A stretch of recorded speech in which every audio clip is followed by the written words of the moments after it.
Hey folks, this is Lucid. Welcome back. It is turn 10. Not 10, 25. And yeah, we're jumping back into our game. I've got a few turns for us. First, a message from Pangaea. You know, funny story, I subbed into a Pan game, and I think the guy had an even better White Centaur Bless than I was rolling with here. He paid less for it too. Maybe I can show you sometime. I think I sent Pangaea a message back saying... yeah, send it to me. I'm always torn between helpless Pangaea and Scales. Like, Pangaea doesn't need a bless, but White Centaur are really good. So, it's kind of cool. I like this. Is probably the heaviest blessed Pangaea I've played against, so it's kind of cool. But Pangaea, if you recall, we've kind of crushed a lot of his armies, and basically we are now going on the offensive, whereas we had been kind of retreating. So here we attack the Forest Trolls. Here we attack some PD. Here we attack... this is a big PD dump. So I'll just show, we'll show this off. Harpy's Land. These guys smash into the barbs. I can't remember if we lose any of the lanes. I don't think we do.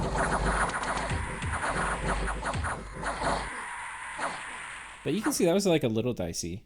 This was a province we had kind of raided into. He had an Inca behind it previously and just banished the crap out of our dudes. And we lost a pretty similar stack attacking it. I wasn't expecting an Inca here this time, though.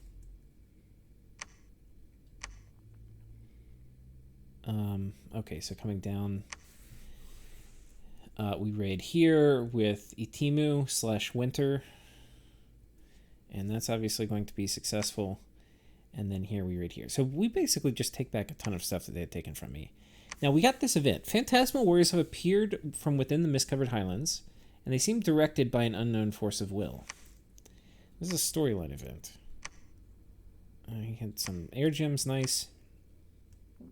Some brigands take up residence, and then we got attacked by Phantasmal warriors when we lost the province, which is a little annoying. We can get it back though. But we got Putris, however you say that, and this is one of our heroes. I think is Ermor. I want to say we only get 2 heroes. We might get 3, but I think we only get 2.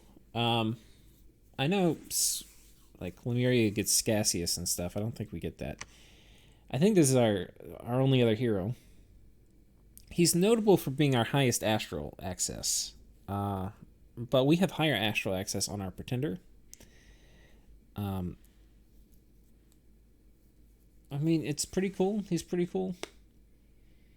We can use him a bit more, like, without being completely terrified of him getting magic dueled. If we want to use him as just a Dusk Elder to thug.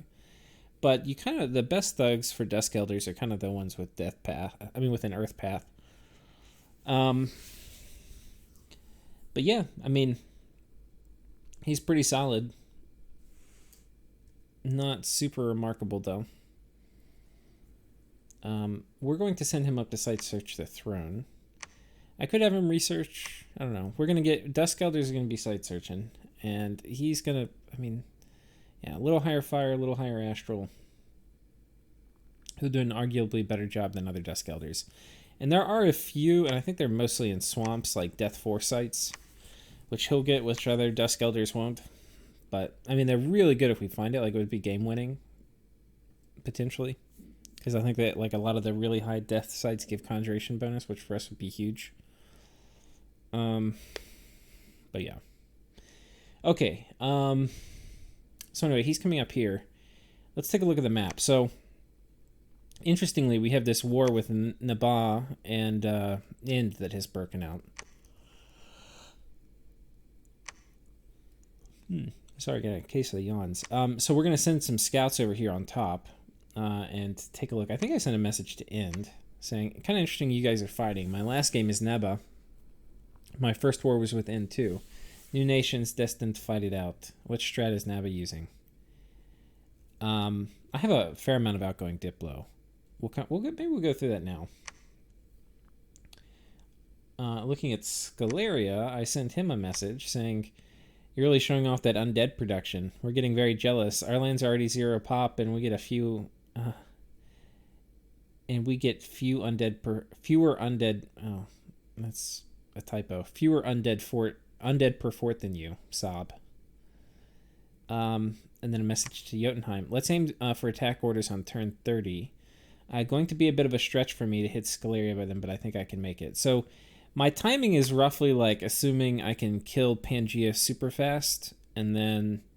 Because Pangaea is basically dead now, but I've got to get his capital and kill the Monolith, which is not going to be super easy. Also, Satis has... so this is me telling Jotunheim. Also, Satis has made peace with Scaleria, but he said he will join us a turn or so after we start. He's a little beat up after his 2v1. So that is the outgoing Diplo. I sent some air gems to Fascia too to get an Alquill back. So the plan, there's a few things. We're going to try to take as much of this. Ideally, I get all of this here too. I don't know if I'll be able to get it before Nazca. But we're sending in stuff here. The same little squad. We're going back to take the throne. Going to take this. We're going to take this. And, yeah, going to take that. So, I could go on top of his cap. We're going to ping his cap with a scout. But there's a conundrum a little bit about going on top of his cap. The problem going on top of his cap is if I go on top of his cap, the only way I kill his monolith is if it's completely surrounded by lictors.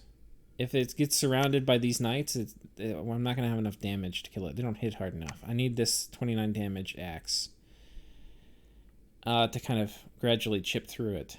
So that's unfortunate. But what it means, and if I get surrounded by skeletons, forget about it. And if I don't get it completely surrounded by lictors, then the battle's going to time out and bad things. Okay, so what do we do? Well, first I want to see if he's patrolling or like what's going on, how many white centaur he has, etc. But then ideally I'm going to attack with only lictors and like,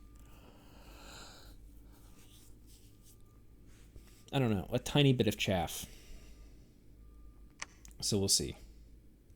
But I don't want to have, like, if he does a huge PD dump, I don't want all my lictors to die. I don't know. There might not be an easy way out of this, and we may fuck it up. So anyway, we're going to go ping it first, see what's going on. And I think that is about... Let's take a look around. It looks like that Yis has attacked Nazca, because I'm pretty sure this was a Nazca province. So that's an interesting development. We could choose to get in on that and, like, push Nazca south. But I think it's much better if we're running out of time with Scaleria. So I think I have to let them do their thing.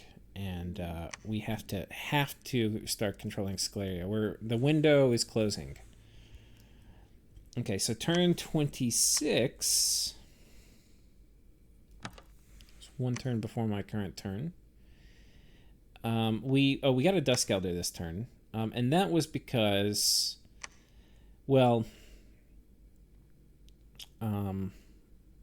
I can't remember why I got another Dusk Elder. I think I just wanted to have a bit more research. But we did finish Enchantment 4 this turn. And what we're going to do is we're going to go ahead and drop 30 gems on twice-borning our guys. And then we're going to go suicide them into these Ivy Kings over here. Which I've kind of been keeping around just so that I can suicide my... my gray ones into it. And anyway, once we do that, I mean, it's in some ways, if they're just going to sit around and research, it's a waste of death gems to do this. And I'm going to have to waste a few turns. Like, I'm going to have to waste all their turns casting Twiceborn. I'm going to have to waste a turn moving here and another turn moving again. So I'm going to waste 3 turns of research, which is significant for me since they're like my only research. And I'm going to waste a lot of death gems to do it. But I think it's worth it. I think it's worth it because this whole thing's going to take 3 turns, but if I need to use one of these guys, like I need to do Foul Vapors or something, I'm not going to have 3 turns to get ready. You know, so I need to go ahead and suck it up and do it now. If I need to use this guy in combat, I'm not going to have 3 turns. I have to just do it. So anyway. We're going to go ahead and suck it up. Get Twiceborn cast. Send them over here to meet their maker.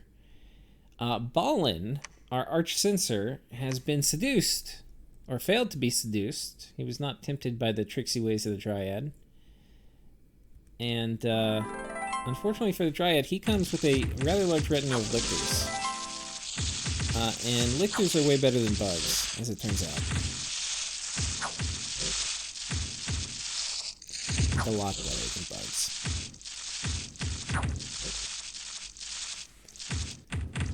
So yeah, that's how that goes. I was kind of hoping we get a cool item, but no, just nature gems. Coming down here, which is good, because like Pangaea will get bottles and stuff later, which honestly would be a lot harder to fight against. I'm actually glad I chose to go. I mean, I think possibly fighting Nazca would have been easier if I teamed up with Pangaea, but for most nations you would want to like take out Nazca early. I think for me I would rather take out Pangaea early, because like fighting him once I really have entrenched like assassin spam would be pretty hard.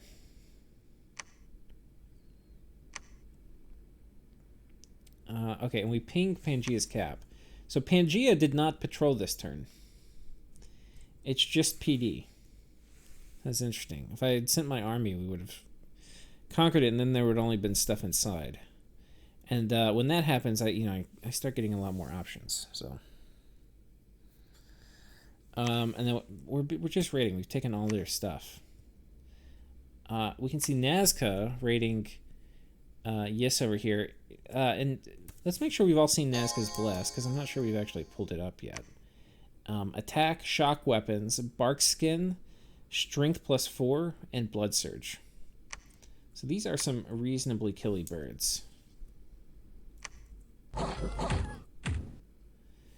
Yeah, they've got, like, once blood surge hits, they're like 20 attack, 20 damage, 2 attacks, and then they've got thunder weapons as part of their attack. It's kind of huge.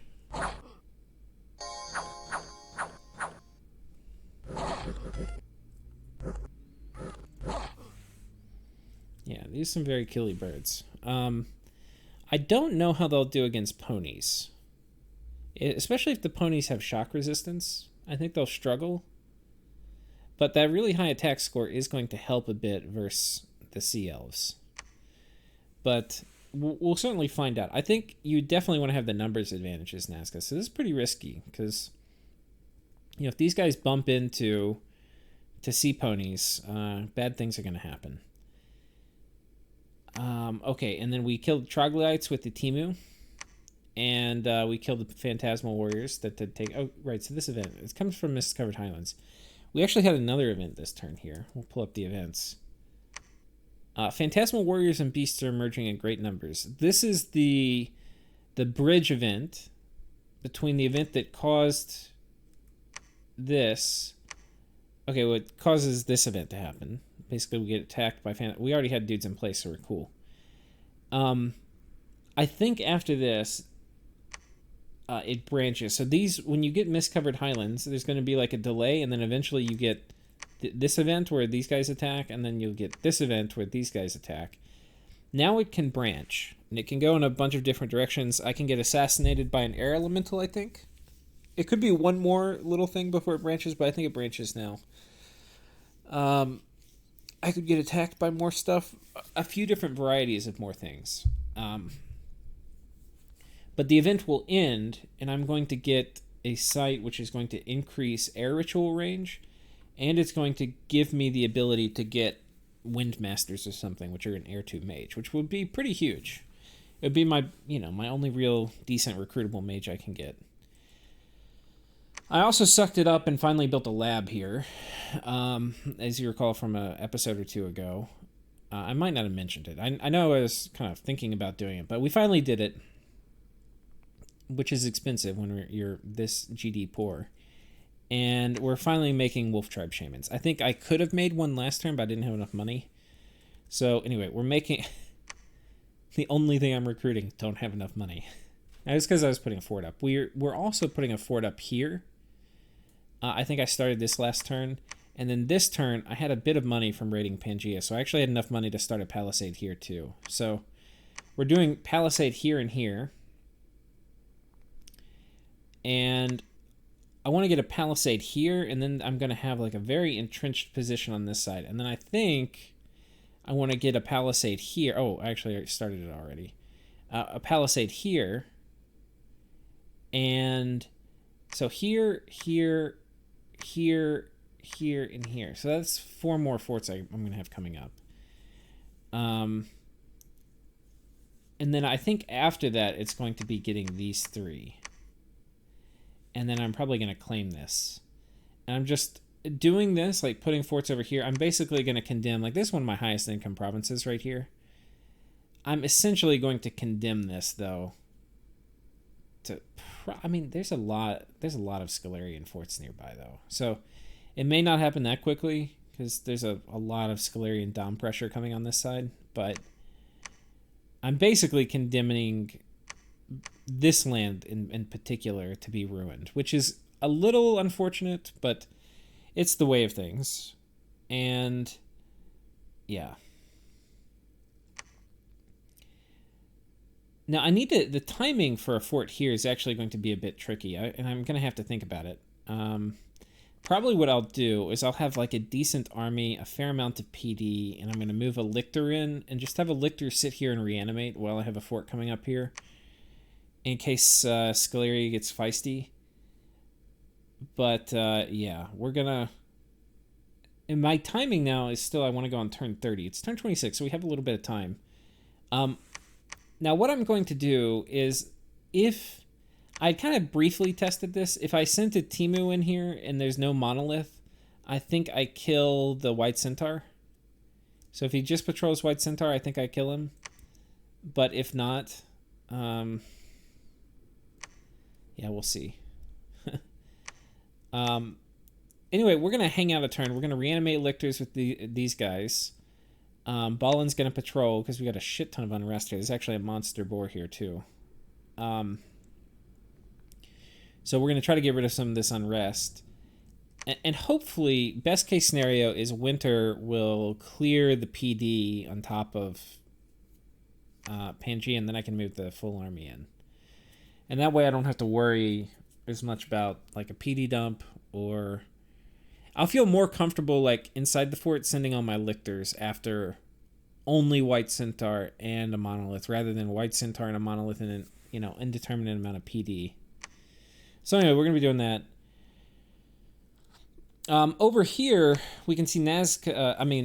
End is still sieging Naba. We can see Nazca is sieging Pangaea here, so they've moved in on this fort. We're going to take our guys here, and we're going to go ahead and move on to this cave. We're going to go ahead and just take whatever territory we can, as greedy as we can be. We're site searching, or we're sneaking with our site searchers. I was going to have him come down here, this Dusk Elder, to this site where I have the chain event, and... yeah, I was going to have him come down here and then try to trigger the rest of the chain event so I can get some cool stuff. But I figure it's probably a better use of his time to, like, go site search more. We'll come back later when we don't have anything for a Dusk Elder to do, maybe. And because this is not part of my empire where I'm, like, rapidly forting up, I don't want to trigger this. The way you close this again is with the Archbishop. So we're not going to close it for a little ways. So... anyway, there's going to be a big window I can send the Dusk Elder in here to get his thing. And I think that is... oh, I don't know if I mentioned this to you. This throne, by the way... Yis had told me what throne it was. And it is this one, the Throne of the First Stage. So yeah, blessed troops get magic resistance.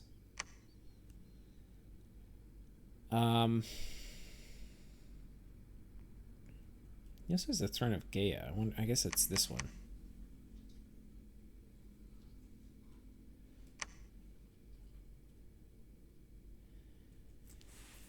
But yeah, you can see he's attacking deeper into Nazca.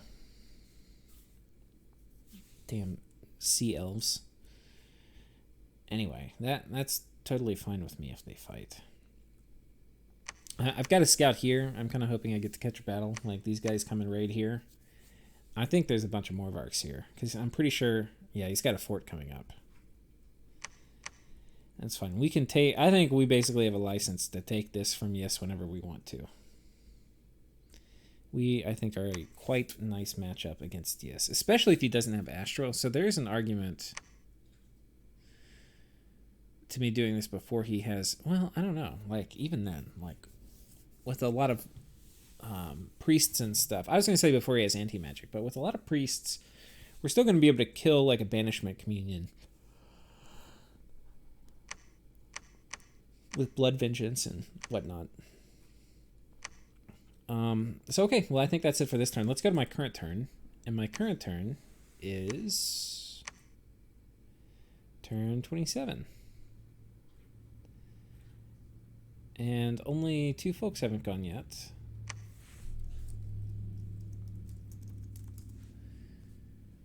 So we've cast Twiceborn. We got a message from Scalaria. I had sent him that message, if you recall, about how he's outclassing me on undead production. I'm not sure what game balance is between our two nations. I can't follow the logic. You get slow undead spawn and absolutely abysmal research, and here I am pumping out something like 700 cultists. That might be an understatement. A turn, each with 3 undead a turn. I have drank the Kool-Aid of Scalaria for the first time, and oh my god, I feel the need to wash my hands after every turn. But I can't wash my hands. I'm too busy pressing Shift A and getting that sweet, sweet undead. I have many more to go. Why does this exist, we ask God? Perhaps the previous Pantocrator has disappeared from shame after he created this monstrosity. Now, with that said, watch me lose to Sitis Skelly Spam for ultimate karma. That is an extremely funny message. And we also got a message from End. Well, so far, Naba hasn't really seemed too keen to actually fight me with much. They had a bless on their sacreds, and they seemed like they had 40 of them in our first engagement, so I believe it's something focused around them. I haven't seen any evocation or dedicated thugs show up yet. And we found a magic site. We got an Eternal Pyre. This was from our hero. Site searching here. So just a Fire 1 site. So unfortunate. We wanted... this is actually... Okay. We get assassinated here by a Dryad with gems. But there's this thing... The Dryads are treating. There's this thing. When you move an assassin into a province, you want to have it scripted to retreat. So if it gets found out, like during the patrol phase of that turn, they don't die. And then at least at the beginning of the next turn, they're going to... You can either move them out if there's still an army there, they won't get caught, or you can get your assassination off before the patrol phase. So anyway, retreating with assassins is very, very common. But you have to remember before you script them to assassinate to get rid of the retreat script. And everybody who's used... Well, not everybody. If you've used assassins a lot, you will have put them on retreat. And then this will eventually happen to you at least once, if not multiple times. Okay, and then we have a battle in Pangaea. So he shows up with the Monolith and with the White Centaur. Oh, Earthmite. Interesting. So I did not do this in my test. Oh, and Quickness. Holy shit. I was wondering... I hadn't actually watched this in detail before. I played my turn already, but I didn't see what happened.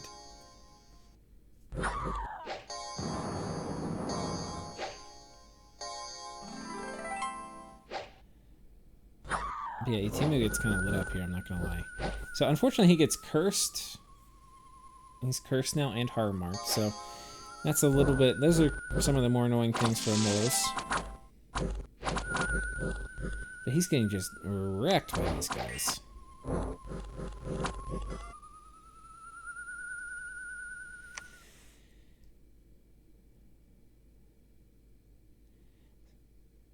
So I think what I need to do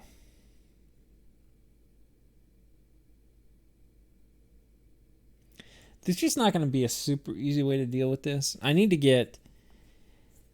God, if he's... I didn't realize he's fluffing him with that. So... Well, we'll come back to what we're going to do this turn in a second. We raid this. We have battle here between Nazca and Yis. And so here we've got Yis. I mean Nazca, and then here we've got Yis. So Yis is Bless. We looked at Nazca's Bless earlier this episode. Yis's Bless is attack +2, shock resistance +10, poison resistance 15, defense skill +2. So he has shock resistance and extra defense. And then MR is +4. Which means they're going to be extremely high MR. Holy shit. Oh, it's because he has that throne, too. They may not be as vulnerable to me as I had thought. I might have to hope Nazca deals with them. But these guys get blown the fuck up. Look at this.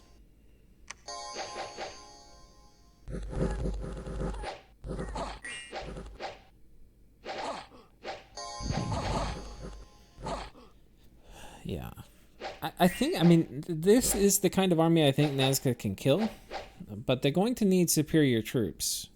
And the problem with that is Yis is not, so far as I can tell, really deathballing. Yis has a fair number of small little squads running around raiding Nazca. So, which is kind of good. It means, you know, like, squads of probably like 30 birds can probably kill this, but I think Nazca may be getting wrecked. And if that happens, I don't know. I don't really want Yis to wreck Nazca. If Yis slowly beats Nazca, that might be okay. But if Yis completely wrecks Nazca, I want to get in on the spoils at least. I guess I can take these things. I mean, Jesus, look at this. They're already up here. I think Nazca's wrecked.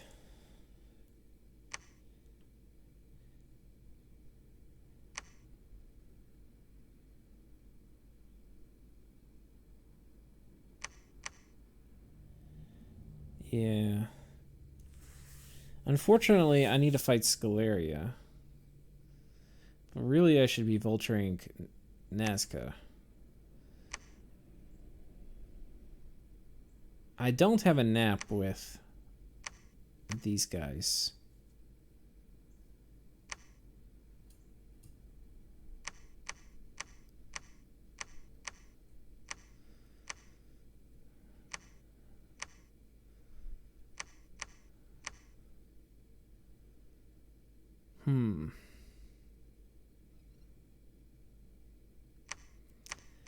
I think Nazca's in some deep shit.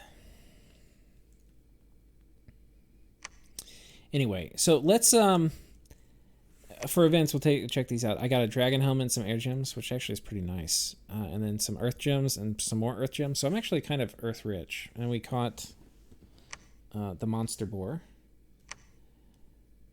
and then Balin, our commander, got a heroic trait from this. He's now got tough skin, so he has increased protection, which is nice.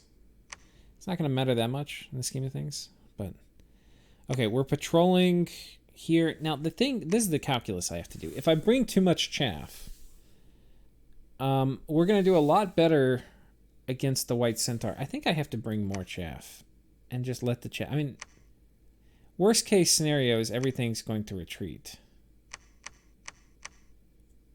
And I'm going to lose some of it.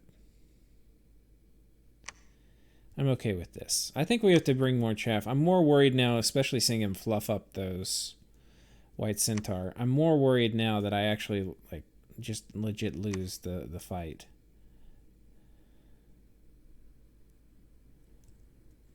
And I think we're going to bring Balin too.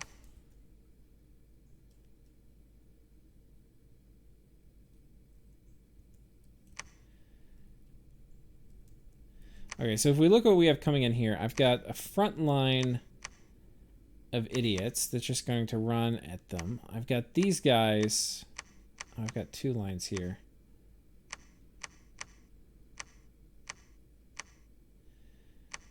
Let's put ball in here.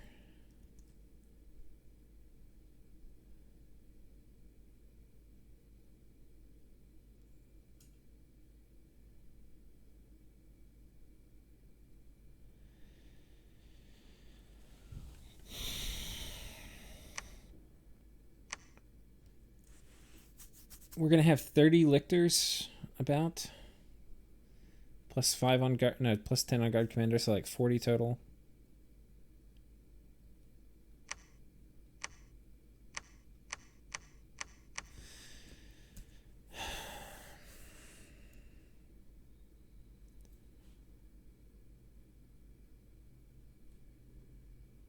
The problem is this will not kill the monolith. So if he patrols with the monolith, we're going to be kind of wrecked. Like, best case for him, if he knew I was coming with this, is only patrol with the monolith. Because I'm sending enough chaff where if the white centaur don't kill all my chaff, then we're not going to have any chance of killing the monolith. I don't want Ballin to get close if I can help it. I mean, he will wreck that guy, though. Jeez. Maybe I do want him getting in there. He's not going to get close. He just potentially gets shot at. I mean, ideally for this, I would have like better weapons or something, like monolith killing weapons. But I don't have monolith killing weapons. Anyway, we're moving assault, death, and taxes down south because they can't make it here in one turn, and then they're going to go run in here. I've got Winter. Instead of him coming back down to the action, he is going to be summoning an Archbishop. I wonder how he's doing in the Hall of Fame. Do I have to worry about... No, he's pretty close to the top.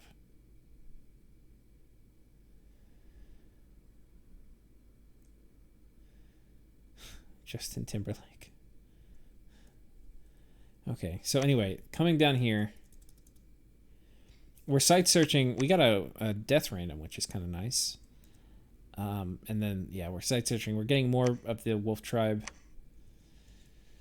And, yeah, I think that's about it, guys.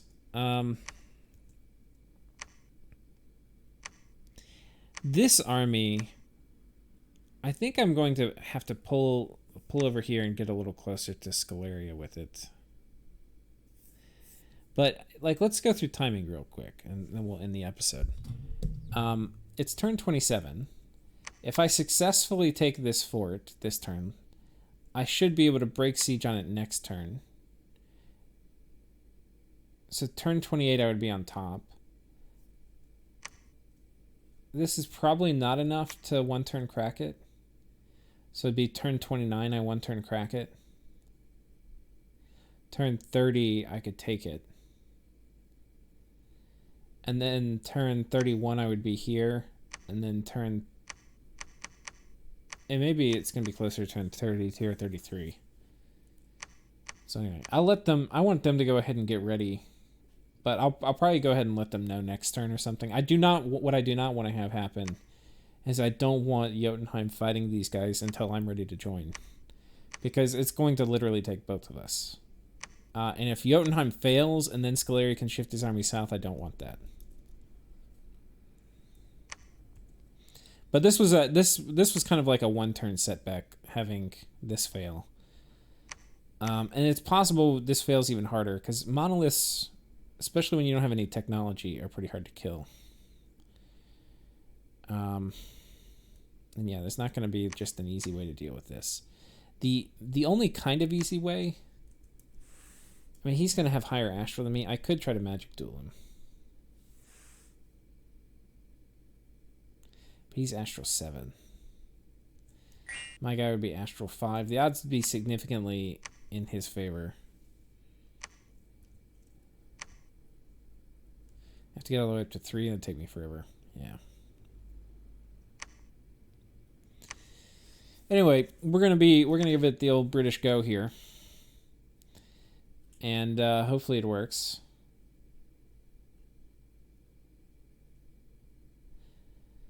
And if we have to... The worst thing, though, like I was saying, is if there's only the monolith. Because then this will accomplish nothing. I won't kill the PD. I won't kill the monolith. If it's only the white centaur, that would be perfect. That would be the best thing for me. If he's like, well, I want to have my monolith researcher or something.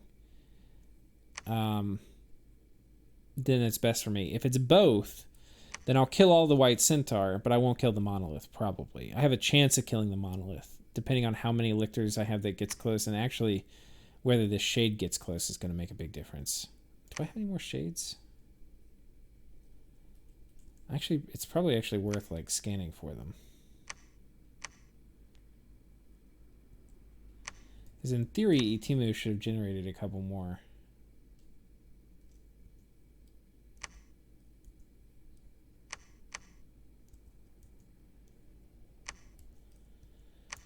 But I don't see any. But honestly, this shade getting in close, if he makes it, I mean, that's going to be... He's going to do more damage than like all the rest of the lictors that put together. That armor negating attack. Be huge. Absolutely huge. Can I make more shades? Might be one of my easier counters to a monolith. Just get a shit ton of shades in there.